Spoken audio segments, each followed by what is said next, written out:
Om Tava Kathamritam Tapta Jeevanam Kavibhireeditam Kalmashapaham Shravanamangalam Srimadaatatam Bhuvi Grinanti Ye Bhurida Janaha. Sri Sri Ramakrishna Kathamrita, the Gospel of Sri Ramakrishna, Shrima Kathita, recorded by M., the disciple of Sri Ramakrishna.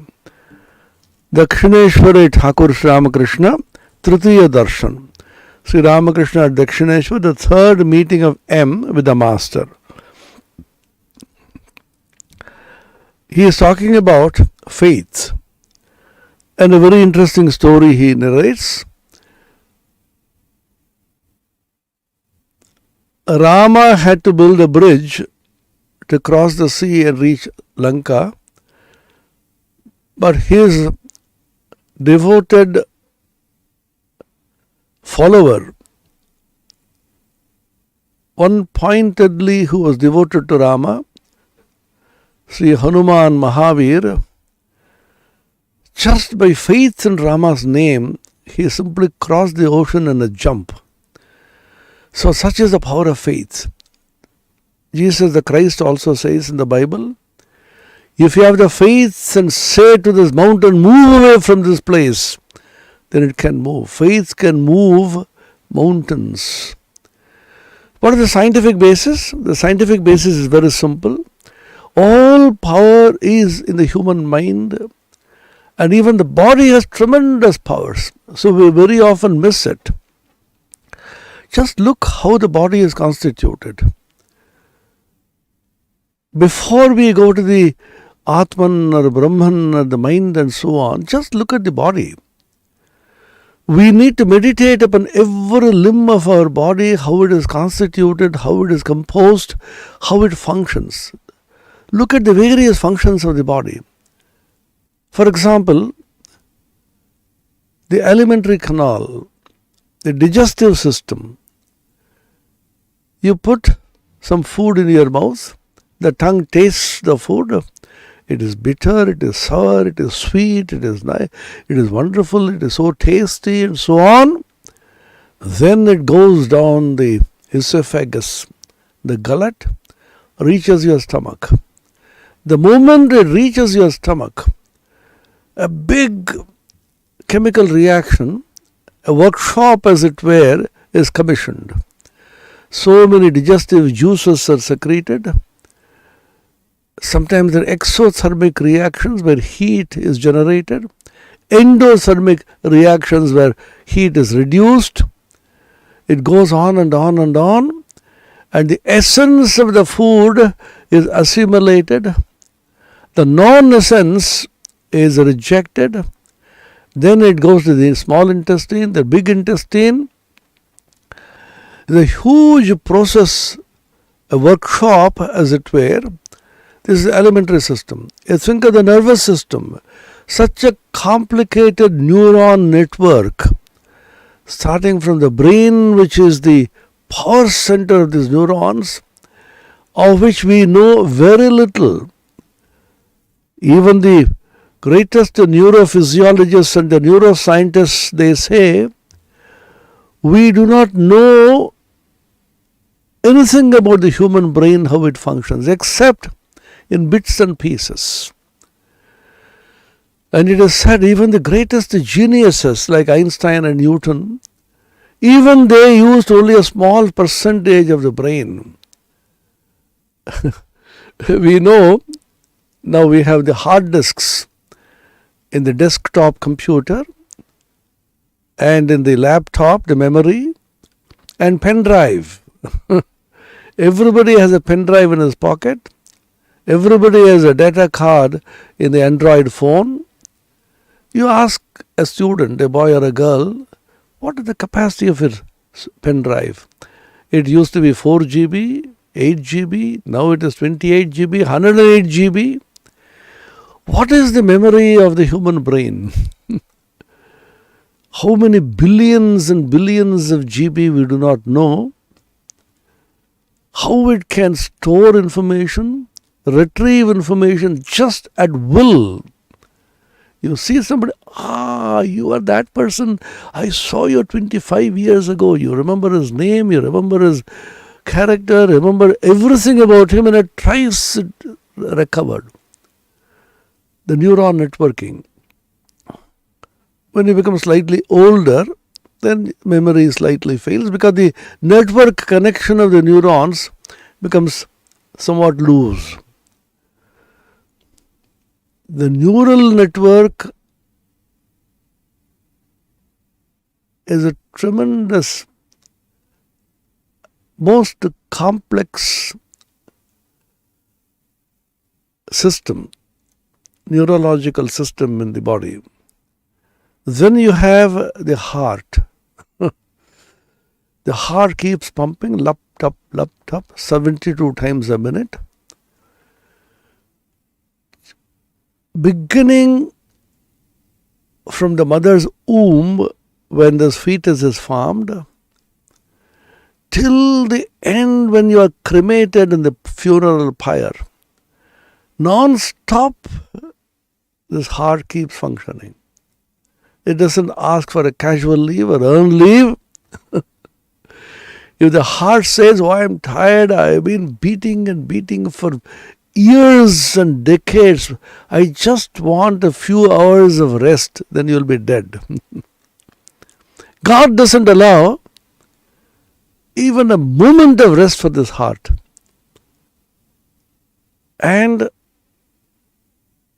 the impure blood is purified by the oxygen, and the pure blood is pumped out through the arteries, and the entire body is filled with arteries and veins in which blood circulation takes place. Blood circulatory system is a tremendous phenomenon, so amazing. Entire body is filled. Such a complicated blood circulatory system.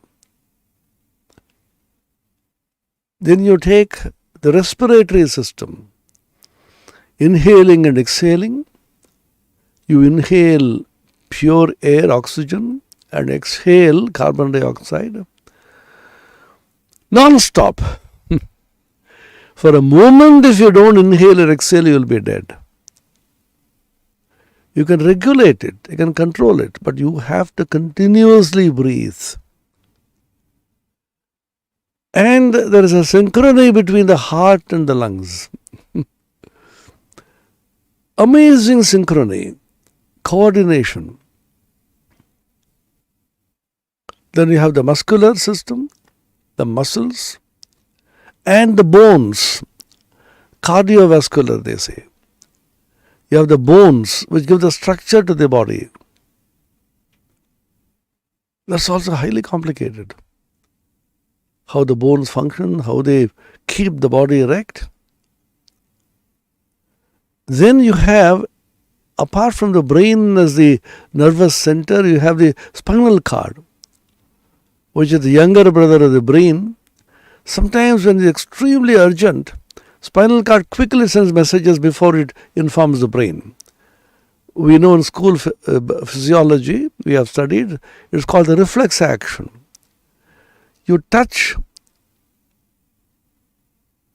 a switch and suddenly there's a terrible shock. Unconsciously you simply withdraw, even before you knew what was happening. That's because of the reflex action in which the spinal cord itself sends a signal, come on, withdraw immediately. Spinal cord is an amazing system with the vertebra and how it is kept straight. Then you have one of the most complicated, complex, amazing reproductive system in which a man or a woman, how they come together and a child is created in the mother's womb. Oh, think of that. A full creation of a human being takes place in the womb of a woman. A woman, therefore, is considered the Divine Mother, because she is creating. She is a creatrix, Srishtikartri. Why women are honored everywhere in all civilizations is because they create a human being, a full human being, a boy or a girl, keeping that fetus in the womb for 10 full months, and that issuing out through the womb as a very tiny little fellow, and slowly grows. And it's connected to the mother's body through the umbilical cord, which is broken later on. And all that the mother eats, the mother's breath, everything is conveyed to the child. How does it happen? How God has created man and woman to be participants in His own creation. He is taking the help of a man or woman through marriage so that human beings can multiply and His creation can go on. Marriage is therefore considered in the Indian system, ancient Indian traditional sacred lore, as one of the most sacred acts of nature. Man and woman coming together through marriage. So many mantras are chanted, they are sanctified, and they take a vow that they shall, through the consummation of this marriage, produce children of very noble character. Extraordinary mantras. Unfortunately, we do not understand the meaning of most of them. If you go through the mantras, and every point the mantras are chanted. When the child is conceived in the womb, the first month, second month, third month, every month there are mantras, a Seemanta ceremony it's called. And the mother prays, meditates, thinks of God, lives a very pious, calm life.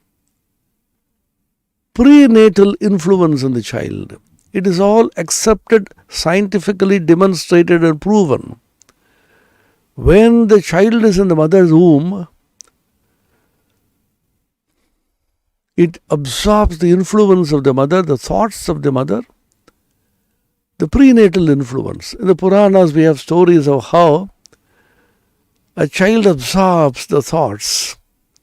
Abhimanyu, it is said in the Mahabharata, was taught how to enter the Chakra Vyuha. Unfortunately, he did not know how to come out when he was in the womb. Ashtavakra, it is said, the great sage Ashtavakra, when his mother's womb, he heard his father constantly chant the Vedas and absorbed them.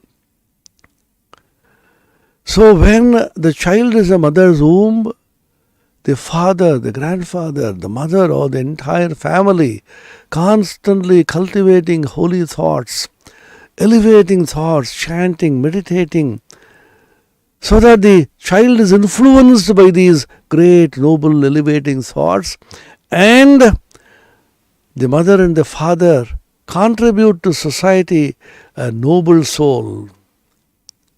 That is the purpose of marriage. Consummation of marriage through contributing to society noble children, men and women. Amazing system, the reproductive system. Name anything in the human body. It's such an amazing thing. And then you have the mind, and then you have the spirit. So the entire thing is so amazing that you become bewildered about the power of nature. So when you have the faith in the power of the human body, the simplest act of faith that you have unconsciously in nature and in God, who moves nature, animates nature, empowers nature, is the act of eating. You tell me, does any of you think, does any of us think that the food is not going to be digested when you eat?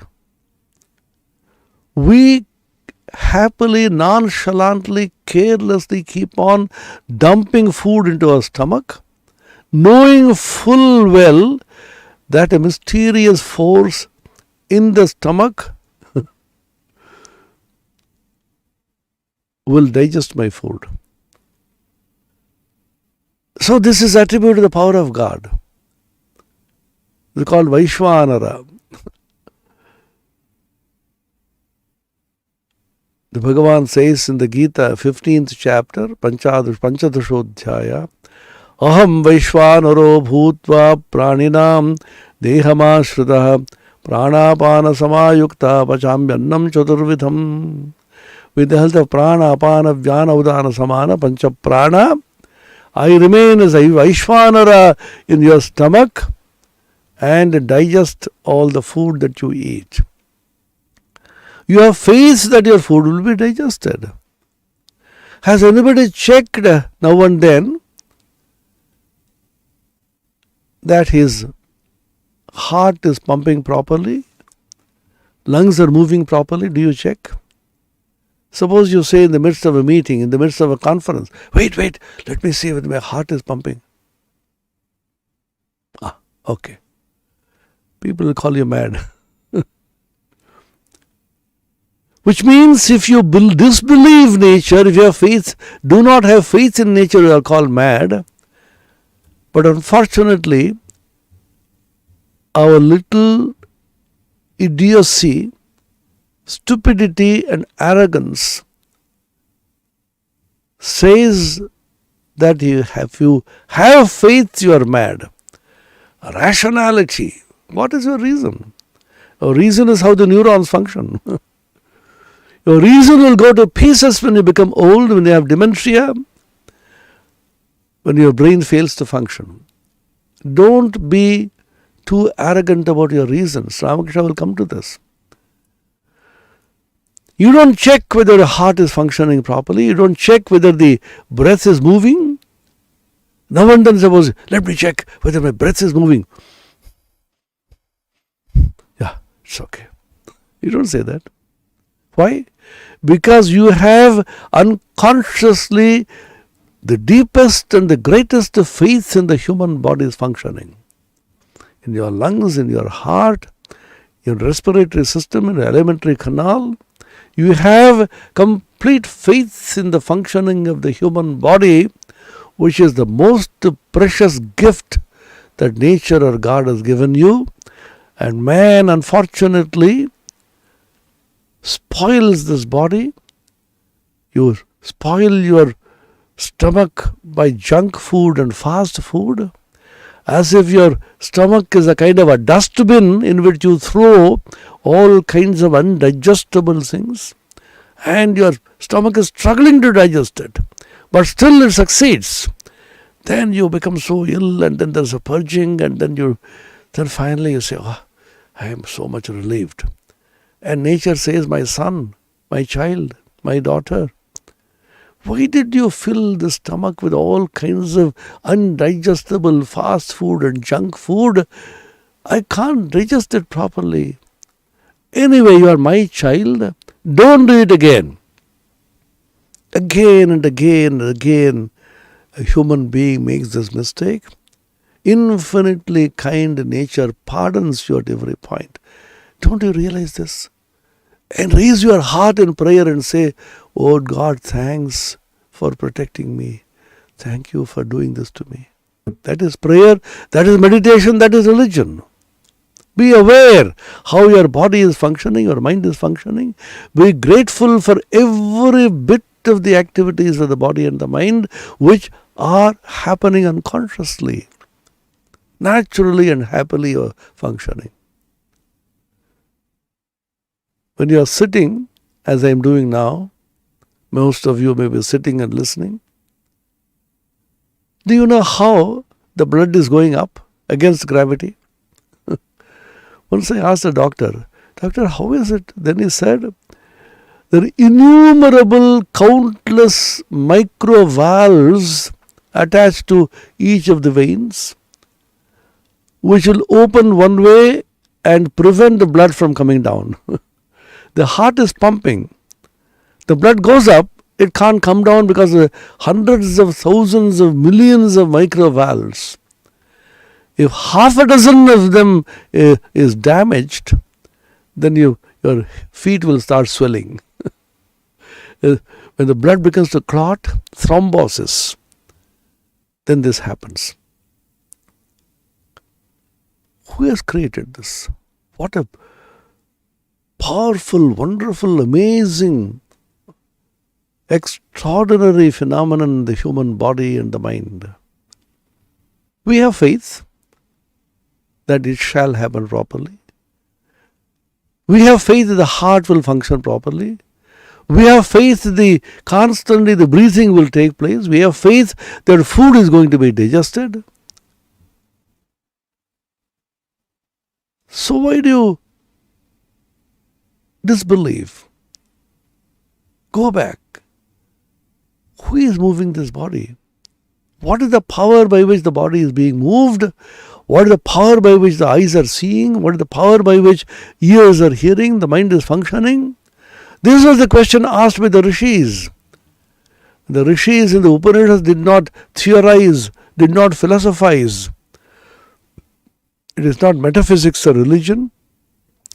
It is profound answers to certain very simple, naive questions which the human mind has been asking based upon certain simple experience, daily experience.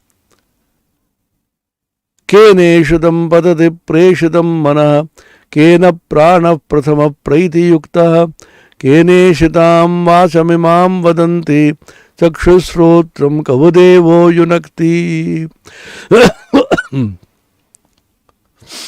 Kena Upanishad, opening verse. Kena, by whom? Impelled by whom? Powered by whom? Does the mind think? The eyes see? The ears hear? Is it that the ears hear, or something behind the ear which makes it hear? Is it the eyes which see, or some power behind the eyes which make it see? Is it the mind which thinks, or a power behind the mind which makes it think? The answer given by the Rishi is very fascinating. How do I describe it? The Rishi says, it is not the mind which thinks, but the mind of the mind. It is the eye which sees, but the eye of the eye. It is not the ear which hears, but the ear of the hearer. Shrotrasya shrotram manaso mano yad vachoha vacham savu pranasya pranaha chakshushas chakshurati muchyad hirav pretyasman lokadamrita bhavanti.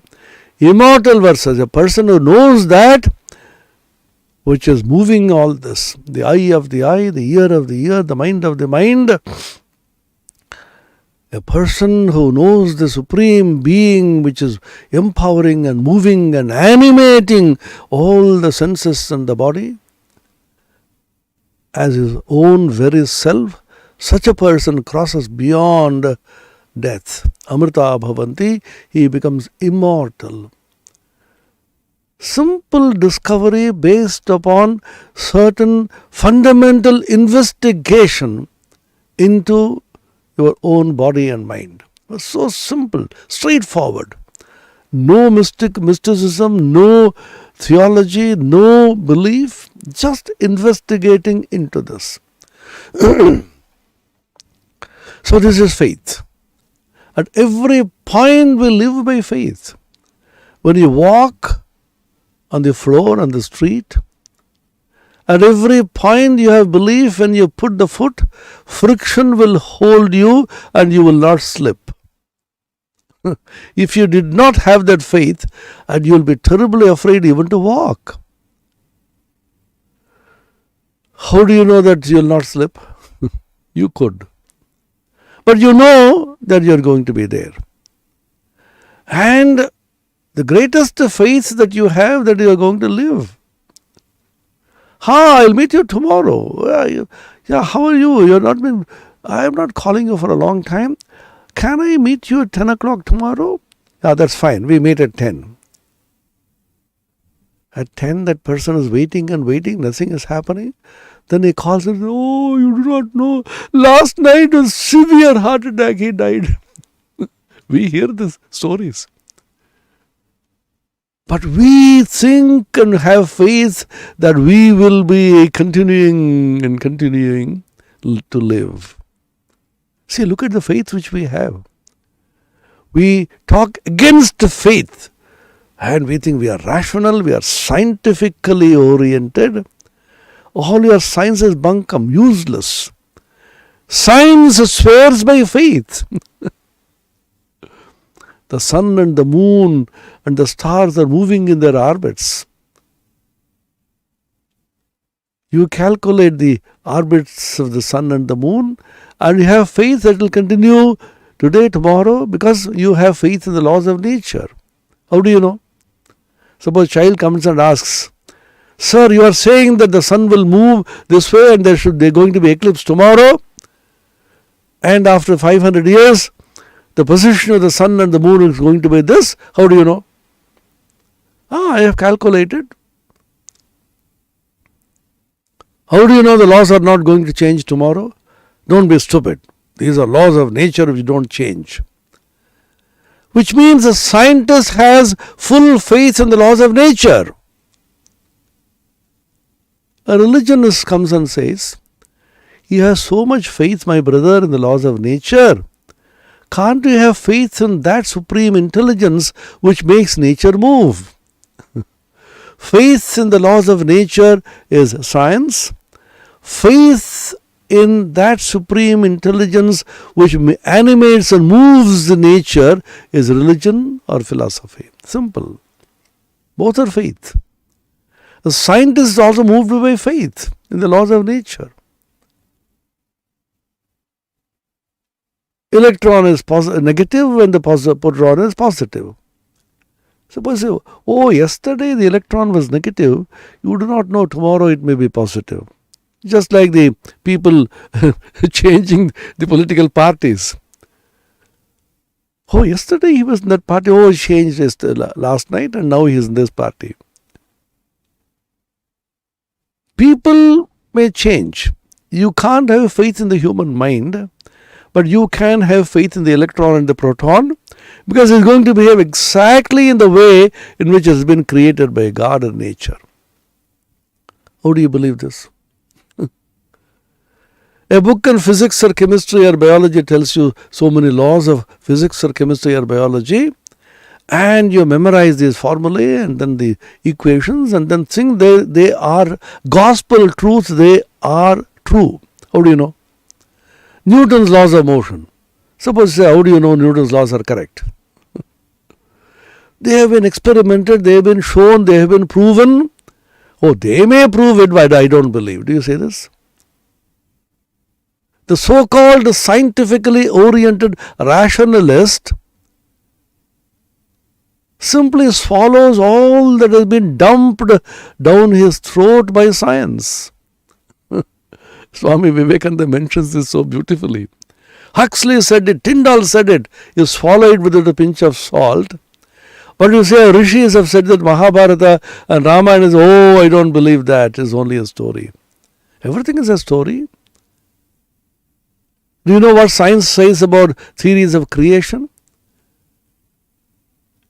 It is much more fascinatingly peculiar, mysterious and mythological than the actual mythology of the Puranas. The Big Bang. Who saw the Big Bang? When it happened? That's one theory. Expanding universe. Steady state theory, so many theories of creation by science. Then why should there be so many theories? Human mind is grappling with the idea of the ultimate truth, creation, the mystery of creation. Where do we come from? Where do we go? These are mysteries. Constantly the human mind is probing. In philosophy you probe it, in science you probe it, in religion you probe it. Come out with so many theories and models. Do not think they are sacrosanct. New models come, new theories come. Old theories are discarded, modified, refined, fine-tuned. As they funnily say, the corridor of science is littered with the skeletons of discarded theories. Every theory is true at that time, then you move on. So faith is the fundamental human emotion which moves the entire universe. In science in one way, in religion and philosophy in another way.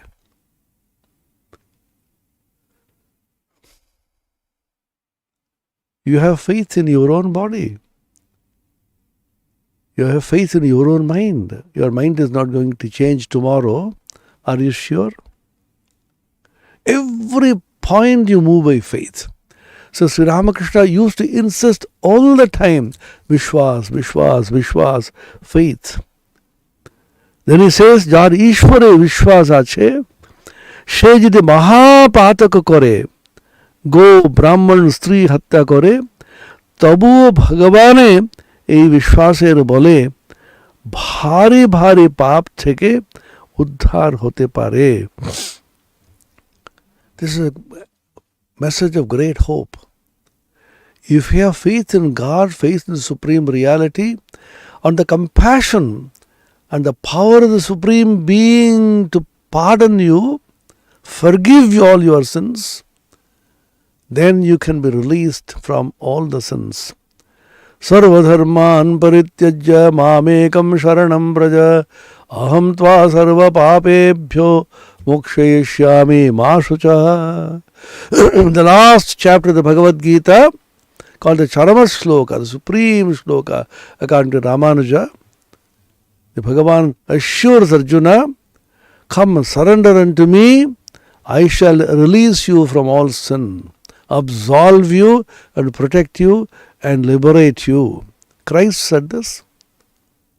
Come unto me, ye that are weary and heavy laden, and I will give thee rest. Sakrideva prapannaya tavasmi riyachate abhayam sarva bhutebhyo dadamyetad vratam mama. Ramachandra in the Ramayana says, anybody coming to me and saying even once I am yours, I protect him, I give him fearlessness. That is my vow, that is my vrata. So if you have faith in the Supreme Being and His compassion, even though you have committed some deadly sins because of purva samskaras, because of some mistake, because the weakness of the flesh, which is common to everybody, and you say, সে যদি বলে আর আমি এমন কাজ করব না, তার কিছুতেই ভয় হয় না. And then you go and cry to God and say, God, I made a terrible mistake. My kama, my krodha, my lust, anger, lobha, greed, moha, delusion, mada, pride, matsarya, jealousy, these shada rupus, kama, krodha, lobha, moha, mada, matsarya, they completely possessed me and misguided me. These horrible demons which are within me, the asuras, they completely overpowered me, and I was in the clutches of these asuras. I made a terrible mistake. Oh Lord, please protect me. It's called Aparada Kshamapana Stotram. So many stotras of Shankara, the great Jnani, writing such wonderful devotional hymns. Kshantavyo me aparadha Shiva Shiva Shiva Bho Sri Mahadeva Shambho Kshantavyo me aparadha prakatita radane Kamarupe Karale Devya aparadha Kshamapana Stotram Aparadha Bhanjana Stotram Shiva aparadha Kshamapana Stotram Kshamapana Aparadha, my mistakes, my faults, my sins, I ask forgiveness. Every moment we should ask forgiveness. What is the greatest aparadha? Vedanta says the greatest aparadha is the forgetfulness of your own real nature as the soul or the Atman, or in the Bhakti language, a child of God. I am a child of God. I am pure. I am holy. Because I belong to God, I am God's child. Or in the Bhakti language, the Jnana language, I am the Atman, I am the Nitya Shuddha Mukta Swarupa, I am ever pure, ever awakened, ever free being. There is no blemish in me. Jyotiraham viraja vipap ma bhuya sagga swaha. The sannyasa mantras, the viraja homa mantras. Jyotiraham, I am that infinite light of consciousness, pure. Viraja, without any rajas, without any blemish. Vipapma, sinless. Let me become that. Constantly these prayers are given to you. You pray and cry. And you feel you are pure. Girish Chandra Ghosh, for example. How he is redeemed by the grace of Sri Ramakrishna. Abhichet suduracharo bhajate ma mananya bhag sadhureva samantavyaha samyak vyavasito hisaha. The Bhagavan says in the Bhagavad Gita, sudurachara, not only durachara, not only a person of bad conduct, sudurachara, great adept in all wickedness. But he has faith and he is devoted one-pointedly to me, then I cleanse him of all his sins. Remember, the sins and the blemishes of the body and the mind and the intellect, they can't touch or corrupt your soul, which is the infinitely pure Atman, Nitya Shuddha Buddha Mukta Swabhava. Nitya Shuddha, Nitya Buddha, Nitya Mukta.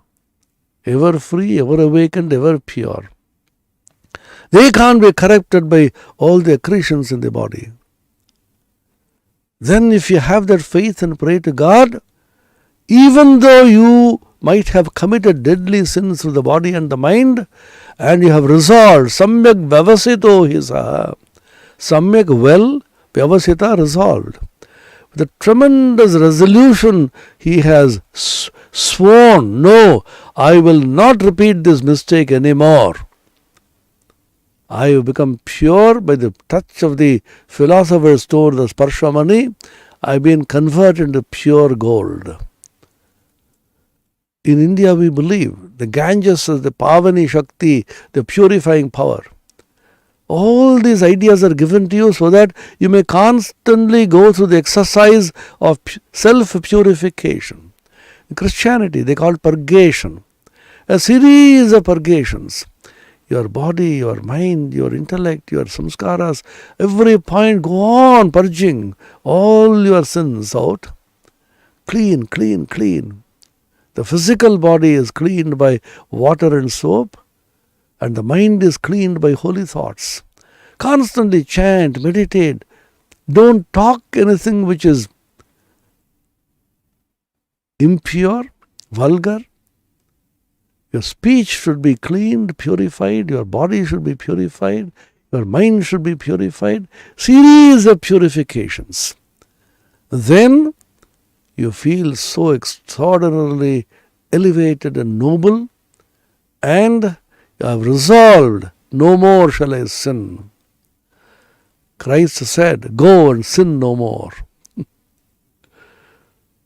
There is a story in the Bible about adultery. Adultery means a woman who strays from the path of purity, chastity, the old Judaism as well as now Islam also, they shall be punished by stoning to death. So a woman was caught in the act of adultery. So people gathered around, started throwing stones. The punishment in the old books is, why they mentioned it was because to maintain the purity of society. People will be afraid. People started throwing stones. The woman was crying, please, please stop. I can't bear this. She is bleeding profusely. People are continuously throwing stones and laughing and hilariously. Then Jesus Christ came and said, stop this. Then because of the power of Christ, they stopped. Then he said, you are going against our holy scriptures. This is what the scripture says. This woman is guilty of being adulterous, voluptuous, impure. So the punishment given in the holy scriptures is that she shall be stoned to death.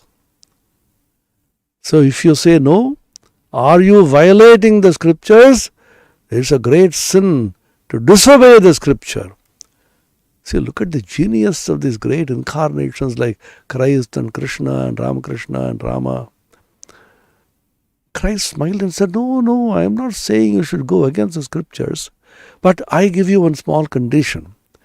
He who has never sinned in his life shall throw the first stone. See, look at this compassion. All of us, let us touch our hearts and say, who of us has not sinned mentally? Those who may remain pure physically, sannyasins and great souls, they also have a past. As they say in English, every saint has a past and every sinner has a future. He who has not sinned at all,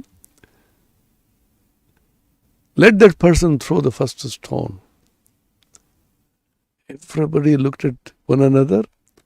They dropped the stone and quickly walked away. The woman was crying profusely, bleeding. She fell at the feet of Christ and said, "Oh Lord, you have saved my life." Christ the compassionate, the merciful, he said, "My child, go and sin no more." And she was purified. Exactly the same thing Sri Ramakrishna, Christ came and spoke in a different language. Ramakrishna is coming and speaking in Bengali now in the Gospel. Sri Krishna came and spoke in Sanskrit in the Bhagavad Gita. The message is the same. भारी भारी पाप থেকে উদ্ধার হয়ে যায় ভগবানে বিশ্বাসের বলে, by the faith in God he shall be released, absolved of all sin. সে যদি বলে আর কখনো এই কাজ করব না, I shall not repeat it anymore, and কোনো ভয় হয় না, no fear at all, এই বলিয়া ঠাকুর গান ধরিলেন.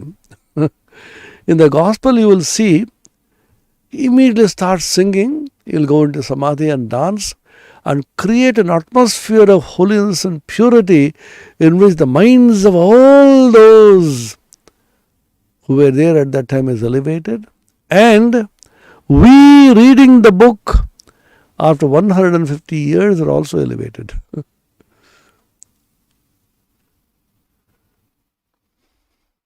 We also feel the great elevation by living in the atmosphere which Ramakrishna created mentally. When you read the Gospel of Ramakrishna, the Kathamrita, do not think this is a class in which you absorb certain ideas. This is a spiritual journey. This is a sadhana. This is swadhyaya, study of scriptures. You close your eyes and imagine Ramakrishna is speaking. You are in his company. গান ধরিলেন the famous song, Ami Durga Durga Bole Ma Jodi Mori, O mother, if I chant the name of Durga repeatedly and I pass away at that time, Akhere e dine na taro kemone jana jabe go Shankari. O Shankari, O Divine Mother, if I die with the name of Durga on my lips, at that last moment, if I die with your name on my lips, with your thought in my mind, let me see how you can get away without liberating me. That means you have to liberate me. There's a story of Ajamala in Bhagavatam.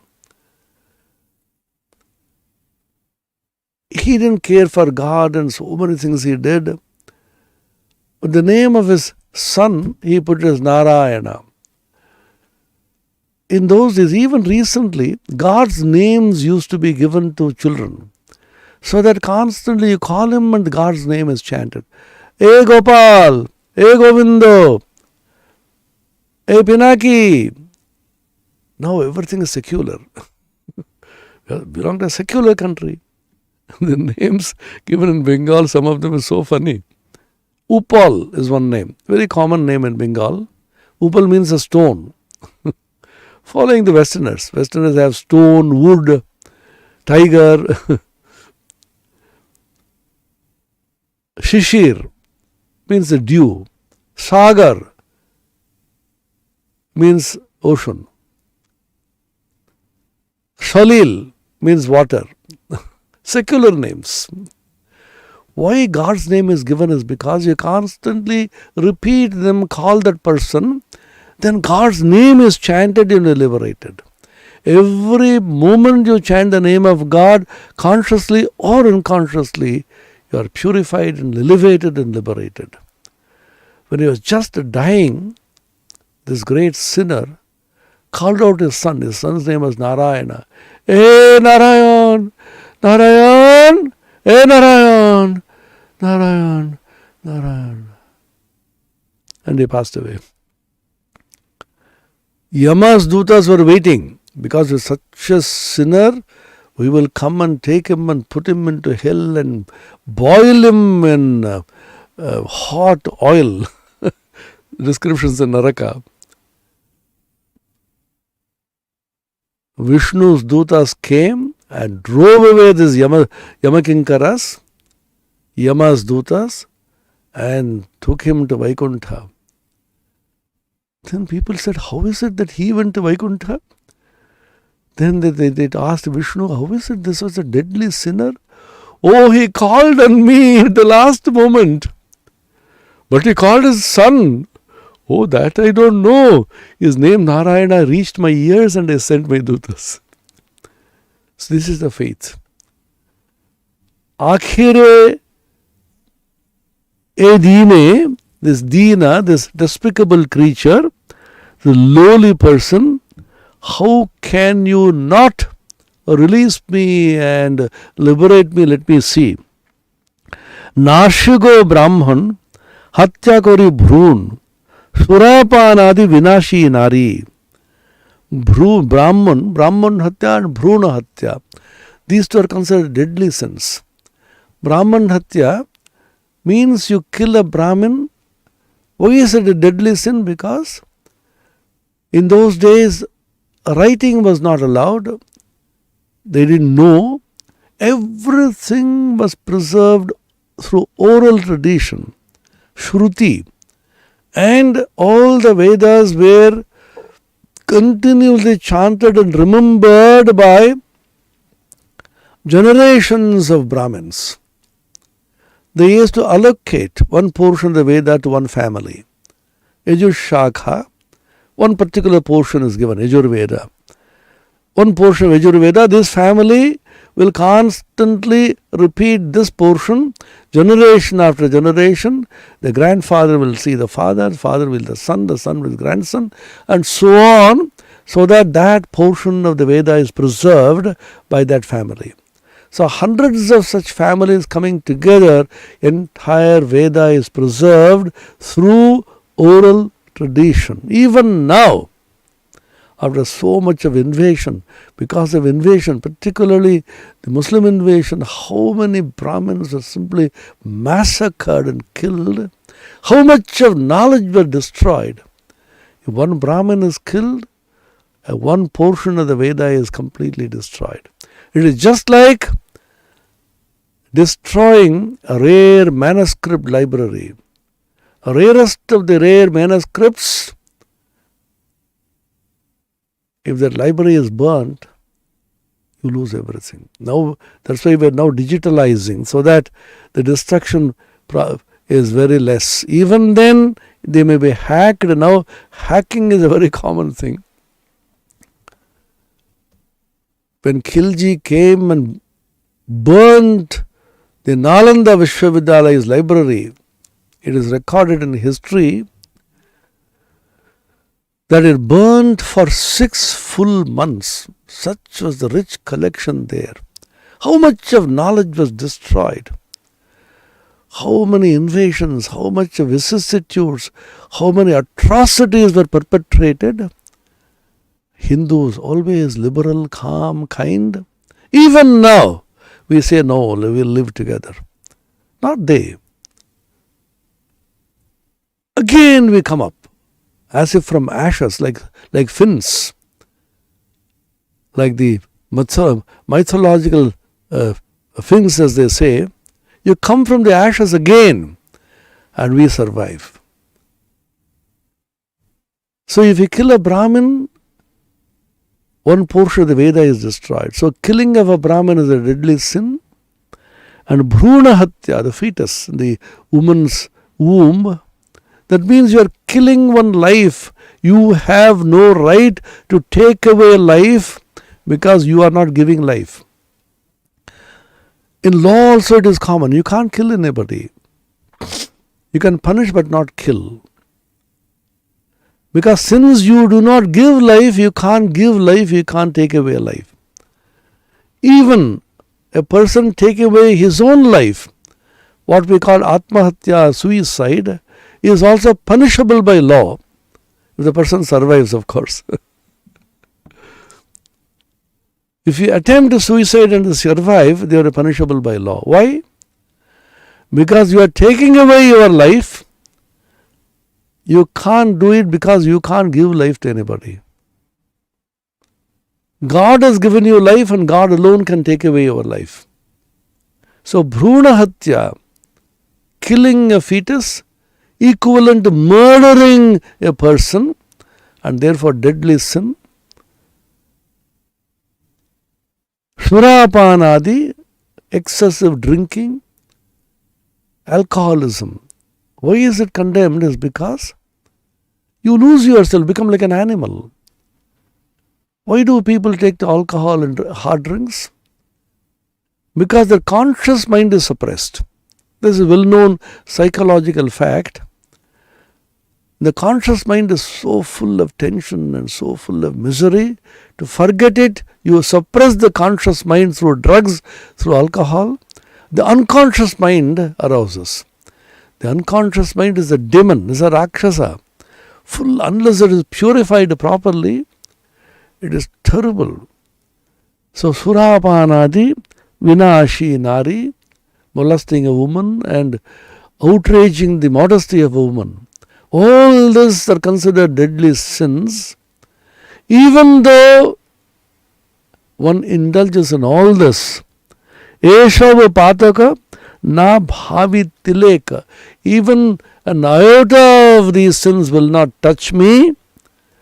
Brahmapada nite nari pari. I can even reach to the abode of Brahman, the supreme spiritual awareness I can reach, provided I have faith, tremendous faith, and I constantly chant the name of Durga and then die. Ami Durga, Durga, Durga, bole ma jodi mori. আমি দুর্গা দুর্গা দুর্গা বলে মা যদি মরি, আখেরে এদিনে না ভাব না তারকে মনে, আখেরে দিনে না তারকে মনে জানা যাবে গো শঙ্করী। আমি দুর্গা দুর্গা দুর্গা বলে মা যদি মরি, নাসি গো ব্রাহ্মণ হত্যা করি ভ্রূণ, সুরাপানাদি বিনাশী নারী। নাসি গো ব্রাহ্মণ হত্যা করি ভ্রূণ, সুরাপানাদি বিনাশী নারী। এসব পাতক না ভাবি তিলেক, এসব পাতক না ভাবি তিলেক, ব্রহ্মপদ নিতে পারি। আমি দুর্গা দুর্গা দুর্গা বলে মা যদি মরি, আখেরে এদিনে না তার কেমনে, আখেরে এদিনে না তার কেমনে জানা যাবে গো শঙ্করী। আমি দুর্গা দুর্গা দুর্গা বলে মা যদি মরি, আমি দুর্গা দুর্গা দুর্গা বলে মা যদি মরি। Some of the songs in the Gospel of Ramakrishna, the Kathamrita, so elevating. If you just read only the songs and meditate on them and create the atmosphere within you that Ramakrishna is singing and dancing and meditating, elevating you, what a rich experience of spiritual elevation we will all get. So let us constantly read this, meditate on this, elevate our scriptures and imagine that we are in the company of Sri Ramakrishna. Ishvara Sannidhya, practice of the presence of God. Constantly practice the presence. You are in His presence.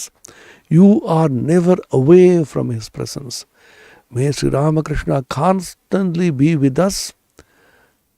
Let us be in His presence, in His holy presence, sacred presence, and constantly live in an atmosphere of holiness and purity and elevated consciousness.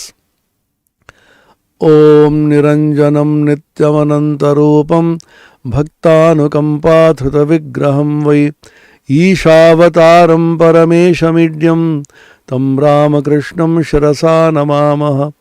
Om Shanti Shanti Shanti. Harihi Om Tat Sat.